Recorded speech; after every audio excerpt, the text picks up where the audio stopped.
Well, the Chicago Archdiocese has filed a lawsuit over an alleged conspiracy to rip off the church with bogus claims of sex abuse. The church's suit argues a group of at least 30 people made false claims against Defrocked priest Daniel McCormack to score legal settlements.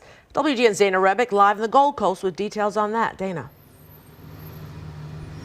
Well, attorneys for the Archdiocese of Chicago say they believe this was a scheme that was going on for years. After a subpoena gave them access to recorded jailhouse phone calls, they say these fake victims coached each other to lie and then bragged about spending large amounts of settlement money on lavish cars, parties, and trips. We understand realistically that some of this money might not be around anymore.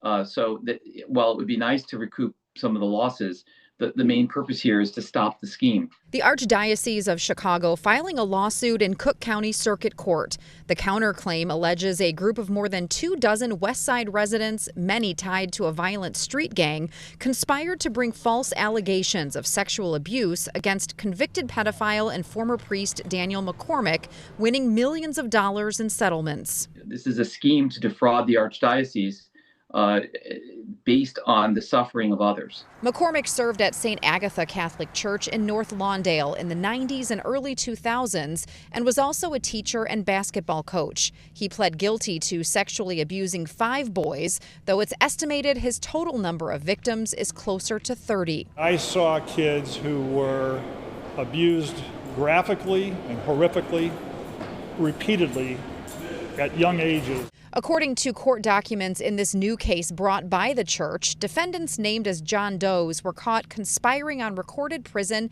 and jail phone calls. In one case, someone saying, "I've got to get on the money train," referencing cars a cousin had bought with settlement money.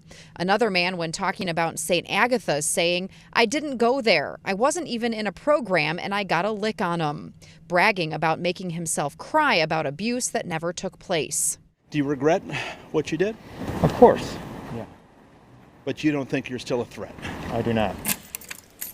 Daniel McCormack served 5 years in prison for his crimes, then spent what was supposed to be an indefinite amount of time in a state facility for sexually violent people. But in 2021, an appellate court ended his confinement despite a risk of recidivism. The Catholic Church in no way attempting to clear his name, but seeking to recoup its losses and protect true victims. Our aim here is both to stop this from happening, but also to preserve the system for those who we are trying to help. The Archdiocese tells us they are still in the discovery phase of this case, and they are still working to determine the exact total dollar amount of these false claims that have been paid out. Besides monetary damages, they are also seeking what they say is called injunctive relief. They say that will prevent in the court system from future fraud like this taking place. Live in the Gold Coast, Dana Rebick, WGN News.